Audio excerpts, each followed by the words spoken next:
He spurned the Yankees to go to the Mets. And so now he doesn't just have frustrated Met fans. He has the other 60%. The vitriol from the Yankee the other fans. 60 or 70% of fans in the city that are loving this.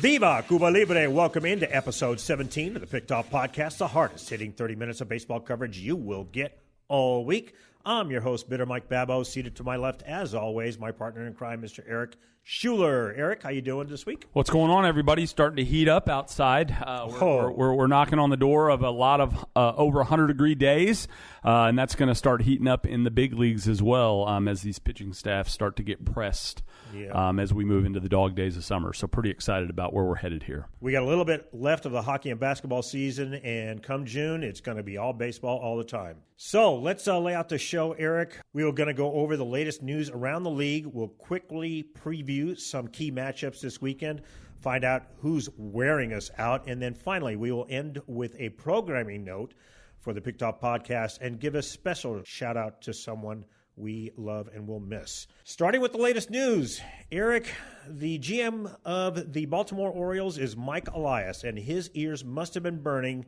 He must have heard our podcast episode because less than 24 hours after you called for his firing, he gave Brandon Hyde the boot. Brandon Hyde, the manager of the Baltimore Orioles, was relieved of his duties. .461 a winning percentage over his 6+ seasons, including this year, in which they started a terrible 15-28. You know, even though finishing second in the Manager of the Year voting in 2022 and first in 2023, the terrible start this year, highlighted by the worst pitching staff in Major League Baseball, doomed his fate. Aric, not surprised, aren't you? No, not surprised at all, but I will say Hyde's going to find him a job overnight. I think he's a very quality manager. The Orioles needed to make a change. So what do you think happened here? You know, I mean, I just think he lost a bunch of young guys. I talked about it at the beginning of the year.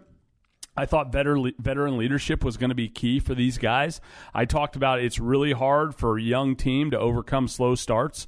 You can't allow that to happen. And I think that's what took place here. So I think, the kiss of death, we talked about it last week. You know, we talked about Bud Black getting, the vote of confidence from his GM, followed by, 3 days later, them walking him out the door. So same thing happened in this situation. Elias says, hey, this guy's got my full support. 3 days later, the guy's got his walking papers. So I think it's the right thing to do for the Orioles. The question is, I'm not a huge fan of the interim. It's in the middle of the year. What are you going to do? So there's really nothing you can do. You're going to have an interim guy for at least a short period of time. The question is, are they too far back? 13 games out of first place. I think that's really tough to overcome as you head into the hardest part of the season. Well, especially not just the hardest part of the season, but this is the hardest division in Major League Baseball. I don't think that they adequately replaced Corbin Burns. Losing him was big.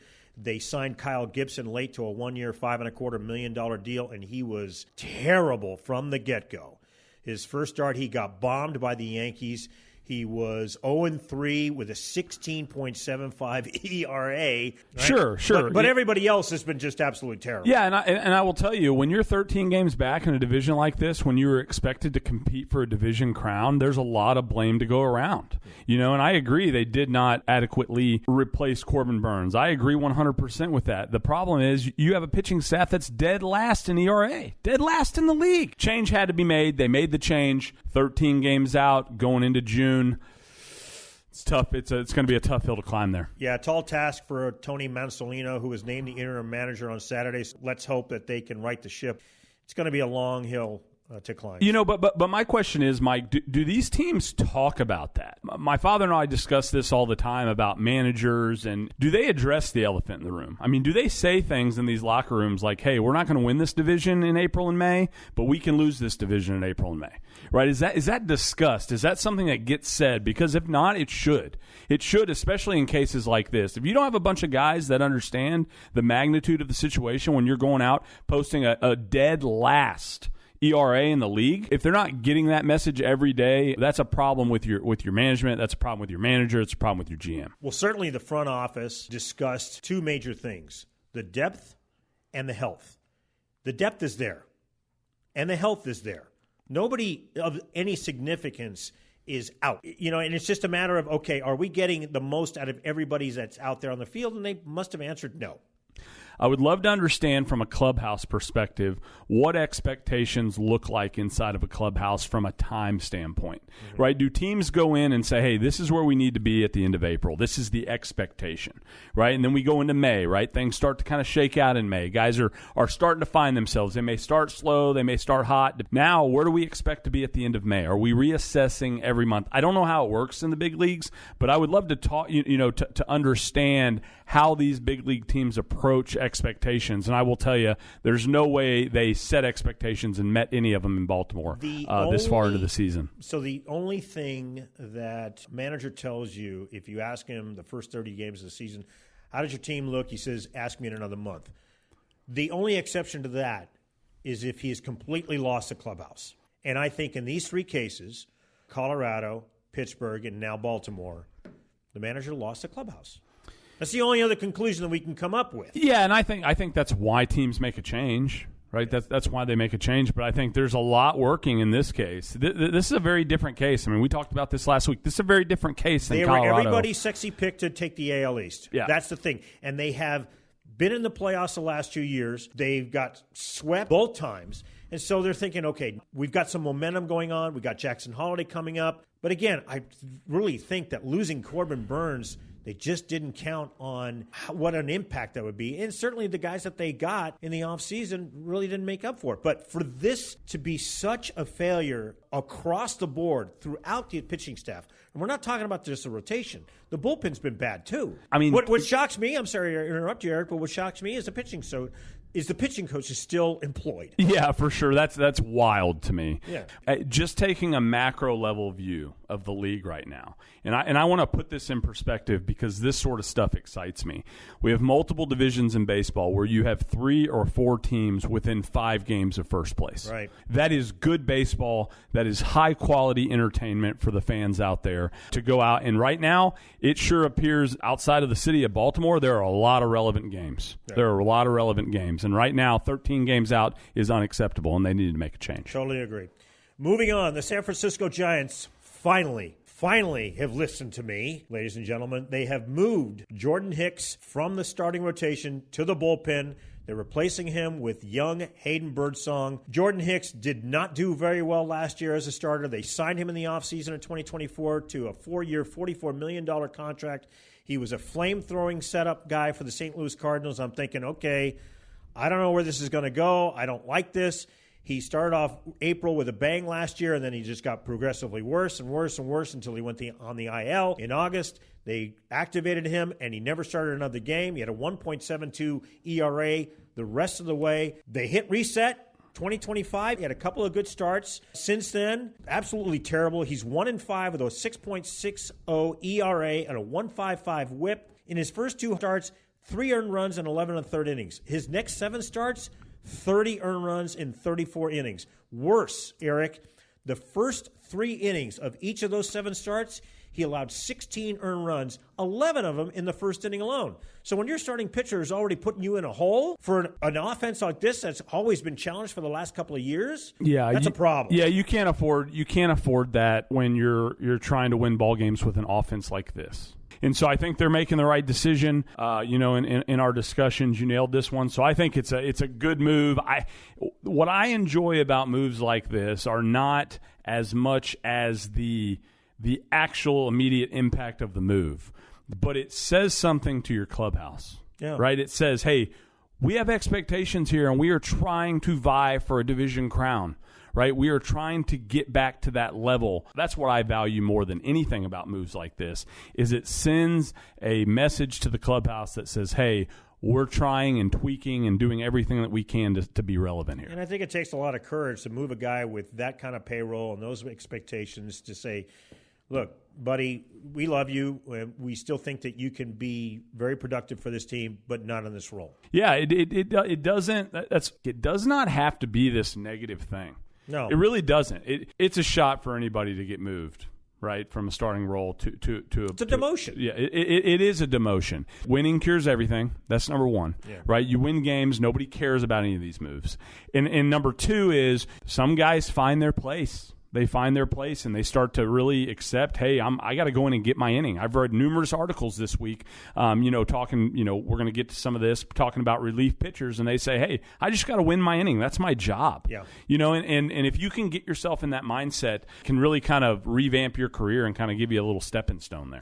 His replacement is Hayden Birdsong. He's a 6th-round pick in the 2022 draft from Eastern Illinois. He made his major league debut last year. Interestingly enough, he made his first start on Wednesday, and he held the Kansas City Royals scoreless over 5 innings, scattering 5 hits, striking out 4. More importantly, no walks.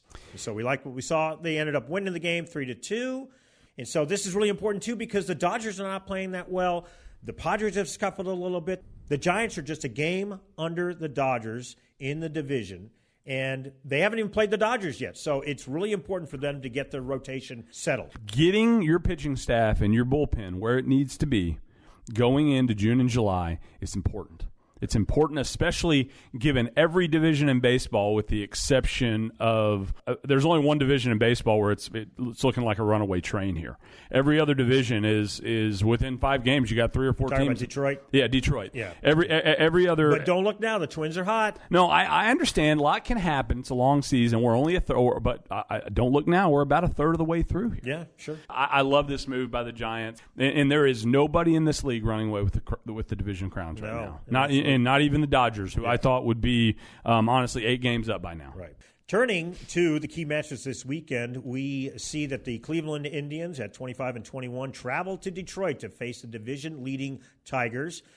The Guardians, they've lost 4 in a row. They are a minus 20 run differential, even though they have a winning record. Jackson Jobe on Friday goes for win number 5. He's 4-0 right now. He's got a 4.12 ERA. Of course, Tarek Skubal is doing his thing. He's backing up his Cy Young performance last year. The Detroit Tigers are really riding high on Javi Baez, Riley Green, who has been phenomenal so far this year. Cleveland's scuffling a little bit, but they're making a little bit of moves. But Detroit's for real. Detroit is looking great. They are looking great. I think they have that clubhouse clicking. I think Baez' role in all this, I think they're embracing that.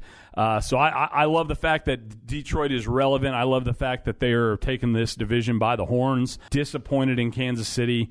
Only 5.5 games back, right? It's not. Yeah, they're hitting. It's not the end of the world, but they cannot get any hits. No. The only saving grace for this league right now is there's a lot of teams in contention, and so outside of the Nationals and the Marlins and the Pirates and the Rockies and some of those other teams, Orioles. Yeah, the Orioles. Everybody's in it here. Yeah. Everybody's in it. Another division matchup that we're looking at in the American League, the Seattle Mariners are traveling to Houston to face the Astros. The Astros are in second place, looking up at the Mariners. Only looks like 3.5 games behind them. The Astros have played a little bit better. Isaac Paredes is hitting 300. He's hit 2 bombs and driven in 6 runs over his last 5 games. Seattle scuffled a little bit. And so this is going to be a very, very important matchup. What do you see? Let's look at the division. The reason this division is so screwed up is because the Rangers aren't doing what they're supposed to be doing. That's right. Okay, that's really what this comes down to, right? The fact that the Astros are even in this thing, 3.5 games back. The reason that they're even in this thing is because the Rangers aren't handling their business. Right. They got a minus run differential as well, even with a game over 500 record. They can't hit. I mean, I don't know what's going on with the Rangers. We talked about it last week. Bochy's got his work cut out for him. But what I'm going to tell you is Seattle needs to shut the door on the Astros, put them out of their misery. Let's just get on down the road. I want the Astros to be irrelevant. Put them out of their misery or out of your misery? Well, both. I want both. I'm tired of talking about the Astros. So go in there, let's sweep them, and maybe pull away for 5 games or so, and then let the chips fall where they may. Hopefully, Texas gets back on the horse here and competes for the division. Eric, you might be tired of talking about the Astros, but I love listening about it. Oh gosh. In the National League, we've got an NLCS preview. The 30-19 division-leading Los Angeles Dodgers travel to Queens and face the New York Mets, who have been struggling as well. They are 29-20, but now they have fallen into second place behind the surging Philadelphia Phillies. The Dodgers' pitching woes continue, but Yoshinobu Yamamoto has been a bright spot. Both teams are struggling. The Dodgers with their rotation and the Mets with the bats. Yeah, so what's cool about this series is this is a match made in heaven for each team. Yeah. Right? You have a team struggling with the bats. You have a starting pitching staff that's struggling, right? They show up. Who's going to win, right? What team is going to get off the schneid here? Is New York going to start pulling out the bats and get some hits off a struggling, pitching staff, or is the pitching staff going to take advantage of some hitters that are struggling? I mean, that's probably the matchup I'm the most excited about going into the weekend. Like I said, I really want to see your San Francisco Giants, compete for that division. Right now, the Dodgers are helping them out by not playing up to their, in my opinion, up to their potential. Yeah, they just snapped a 4-game losing streak by winning last night. Correct. And they released their longest tenured position player in Chris Taylor. That was a surprise. He hadn't been doing well the last couple of years. It's too bad. He was multidimensional. Tommy Edman basically has taken his place as a utility player. He's been a revelation now. He just came off the IL recently, and so when he did come off, that's when they told Chris Taylor, sorry, buddy, you're going to have to find someplace else. It's a cutthroat league. Absolutely. It's a cutthroat league. I mean, my thing is these teams are competing for titles. I like it. I just know it's tough to be a major league ball player. I would like to understand something. I kind of want to look into this myself. I feel like there's a lot of guys headed to the IL this year. I don't know if I'm just more engaged and I'm looking at it more, but it just seems like injuries have really gotten out of hand, and I get frustrated. We've talked a lot about the team in the Bronx, and I've said, hey, somebody's got to do something inside there with the health of these players. They're not staying healthy. Where does the buck stop? Who is the neck in charge of that? It seems that every time I read about an elbow or shoulder inflammation, in the next 72 hours, somebody's going under the knife. Lost for the year and part of next year. It is an epidemic, Aric. You hit the nail on the head, especially for these pitchers. It's just unreal. And it's almost like they're changing the tire. It's no big deal for them to lose a $20 million a year pitcher. I just don't buy that. Yeah, and I think it's less about the financial impact, and I think it's more about I don't know what these guys are doing to struggle. And look, I think there's a use aspect. There's a use aspect to the body.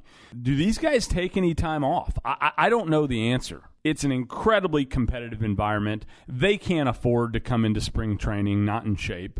So right when they end their season, October, November, December, whatever month it happens to be, right? They're getting back on the horse pretty quick, and so I just wonder what's going on. Injuries are frustrating. They're frustrating for fans. They're frustrating for teammates. So I would love to see how injuries have kind of stacked up since they started kind of tracking it. Like what have injuries looked like? I'm absolutely convinced that because pitchers are throwing harder, they're putting a lot more pressure and wear and tear on their arms, and they're going down a lot more frequently. Yeah, and it is a very unnatural motion. No, absolutely. Because if God wanted us to pitch, he'd have our arms over our head. You can go back 20 years. I'm going to tell you, there were guys that 8 innings. We've talked about Nolan Ryan at nauseum. Mm-hmm. The deal is the guy you couldn't take him out of the game. Yeah. He was pumping it up there, and he wasn't. The mantra is that if you're a starter, you go 9. That's right. And so I just don't know if we're dealing with sensitive players. I really don't know what's going on. Aric, you and I both know this is about money.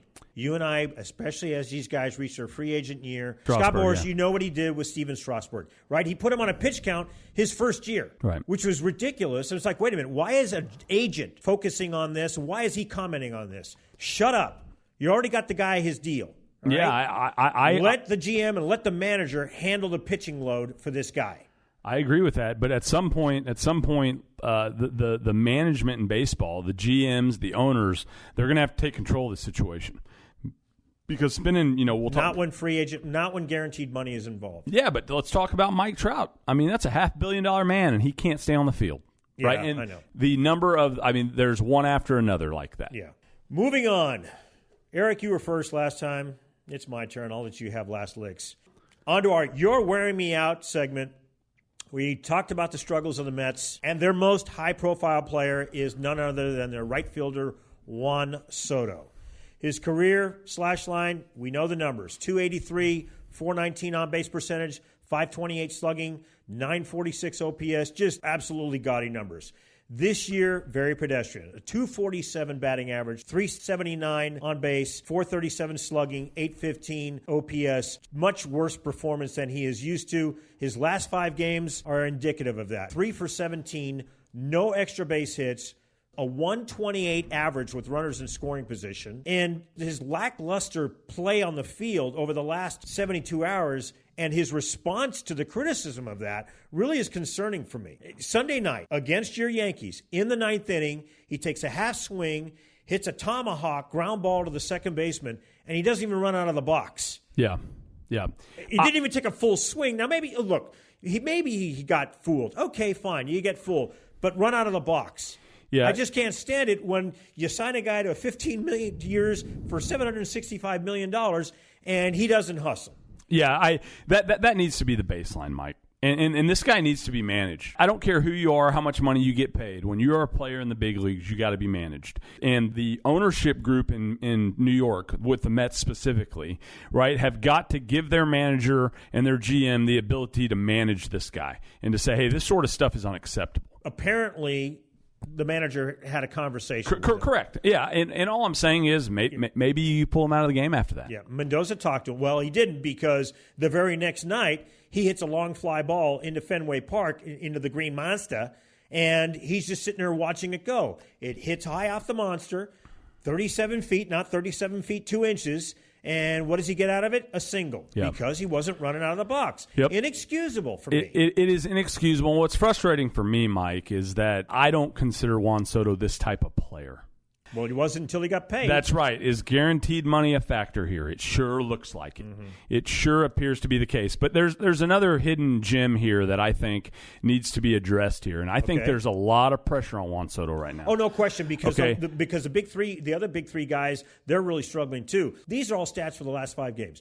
Lindor, 2 for 18, 1 run scored, 1 extra base hit. Pete Alonso has slowed considerably. 3 for 19, no runs scored, 1 extra base hit, 1 RBI. Francisco Alvarez, 2 for 14, 1 extra base hit, 2 runs scored. You're right. I mean, there's a problem. But I also want you to think about this, right? So in New York, you have 2 fan bases. Majority of New Yorkers are Yankees fans, but you do have Mets fans there. When you are playing for the crosstown rivals in the Yankees, the truth is the Mets aren't all that cued into what you're doing. You can have Yankees that'll struggle, and it's not like the Mets fans are tuned into what's going on. They're not. You don't think so? Really? I really. You don't think they use that against their Yankee fan friends? I really don't. I know this is offensive to Mets fans. I'm sorry for all you Mets fans. Be careful, because I'm kind of like Pete Donovan. I apologize for this, but we all know there's not much of a rivalry here. Okay. Well, rivalries have to be two-sided. Okay, so the thing is that much like Giants fans versus A's fans, the Giants fans don't give the A's a time of day. Correct. Right? Yankee fans don't get the Mets time That's of exactly day, what right? I'm saying here. Okay, so this is what makes this different.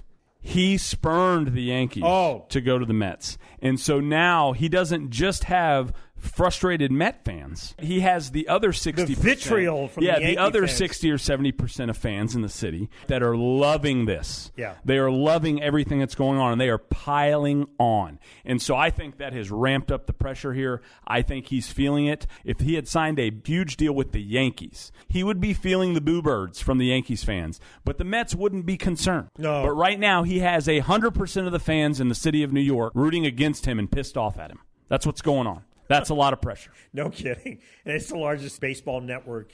It absolutely is. It absolutely is. And he was supposed to be the savior. He arrives. The Mets are finally getting back to where you want them to be as a baseball fan. And they are in second place, but they're struggling a little bit. But I'm going to tell you, they will not compete for this division if these 4 hitters do not get off center. No question. They will not compete. No question about it. All right, Aric, it's your turn. Who's wearing you out? All right, so we talked about this a little bit in this episode. As you get into the end of May, you get into June, July, the most important thing for you to have addressed when you start getting into the dog days of summer is your bullpen. Things get harder for starting pitchers. Your bullpen is going to be called on night after night to go out there and do their job, and I am concerned right now. The Chicago Cubs relievers are wearing me out. They are hitting the ball. They are hitting the cover off the baseball. They are playing good defense. The biggest problem, Armstrong has been great. Kyle Tucker has been great. They've been great. They have the city of Chicago excited. Yep. I would just tell you right now, they have a middle-of-the-road ERA from the bullpen perspective. They're at 4.31. They have a number of guys on the IR. They got Eli Morgan, Tyson Miller. The latest is Porter Hodge, headed to the 15-day IL. Now, even before he got designated to the IL, he had a ERA north of 5. Mike, north of 5. So this pitching staff is struggling. And what frustrates me is that the president of baseball operations, Jed Hoyer, basically comes out and said, hey, we're not looking to really make any moves. We're going to make some small moves to try to fix this internally, but the trade market's not going to heat up until late June, early July. You don't think he's holding his cards close to the vest he may be, but everybody and their mother knows what you got to do, man. Everybody. There's no holding your cards close here. My deal is go out and make a move. You're trying to win a championship. I'm sure that his advanced scouts are out there looking for someone, a diamond in the rough, maybe someone off the waiver wire, but certainly someone that they can get in a trade. But he just doesn't want to telegraph his moves just yet. My only point is this is not the Pittsburgh Pirates. Everybody and their mother is watching the Cubs. Everybody and their mother is watching the Yankees. They're all watching the Dodgers. There's no holding your cards when you run franchises like that. They have got to get this right going into June, July, and August. They have to get it right because right now every race in this league is very close. They are not pulling away in this division. In fact, they have a team in the Cardinals who's playing pretty good baseball right now, right? Better baseball than anybody expected. They have a team in Milwaukee not playing as well as everybody expected. I think this is going to be a close race if they don't figure this out. Certainly. I mean, you pointed out that 4 of those teams are within 5 games of the lead, right? Yeah, for sure. And now they're talking about closer by committee. Can't trust Presley. No, Barf. that never works. That's right. That does not work. And here's the thing. It is the Chicago Cubs, a very quality franchise. Go out there and make some moves, solidify your bullpen, take the division, and make a deep playoff run. 2 stats we want to point out for our audience out there. Strikeout to walk ratio for the Cubs bullpen is 1.92. That's not going to get it done. More importantly, their whip is 1.38. So they're allowing almost a runner and a half per inning. And if you got guys on base already, that's a recipe for disaster. It is an absolute recipe for disaster. This is more than just the results. Chicago's playing good baseball. They're in first place in their division. But you can't count on their hitters to be hot all the time. Yeah. And my thing is, you cannot afford for your team not to trust the bullpen. That's a mental deal. Totally agree. It starts to drive a wedge. Counsell cannot trust Presley. He can't put him out there. And they traded for him. Right, yeah, and that's a problem. And so that starts to play on the mental tape of these teams when you start having a bullpen that can't go out there and shut down innings 6, 7, and 8. Great take. I love it. Anything else, Aric? That's it for me. Okay. That'll do it for this episode of the Picked Off Podcast. Starting next week, for the next month, your boy Bitter Mike will be on a much-needed vacation. Sitting in for me will be Fred Davis III, the host of The Fan After Dark. That is the night show of 105.3 The Fan in Dallas-Fort Worth, the flagship station of the Texas Rangers. Aric will be here to ensure that Freddie D doesn't go off the rails too much. I promise you, Aric, he will from time to time. It's just your job to minimize it. Well, I'm very excited. We're coming off a little Yankees-Rangers action here, so I'm excited to talk to Fred about that. You guys will have a lot to talk about. Yeah, and I want to see kind of where he thinks the Rangers are going to go here because the Rangers are just in the middle-of-the-road team right now with only 100 games left. Everybody in DFW is scratching their head as to what is going on with their lineup. Yeah, but, typical to the Houston Astros, nobody's burning buildings, because it's not that important to win in Dallas. Right, they're not sending death threats to their pitchers' families. Exactly. Before we sign off, Aric and I want to give a special shout-out to a dear friend of ours, our colleague who is leaving Valero to spend more time with her 2 young daughters. An admirable choice, but she is not only a colleague, she is my boss. She is my best friend at work, a person I look forward to seeing every morning, not because she acts as a security blanket, but because I know that it's going to be a fun day. Someone who has your back, who reins you in when you've gone too far, but does it in a respectful and, dare I say, loving way, and in a way that makes you feel you never want to let her down. There are people that you come across in your life that you wouldn't follow out of a burning building, but she's someone I would follow into one. Lauren, we love you, we will miss you, and we wish you nothing but the best. We want to thank all of you for listening in. We also want to thank you all for your feedback. We want to make this show better because we do it for you. You can catch us every week on Apple, Spotify, Google Play, or wherever you get your podcasts. You can also follow us on X at @TheBitterMike or on Instagram, BitterMike1963. Time is precious, so we appreciate you spending some of yours with us talking the great game of baseball. Have a great weekend, everyone. See ya. See ya.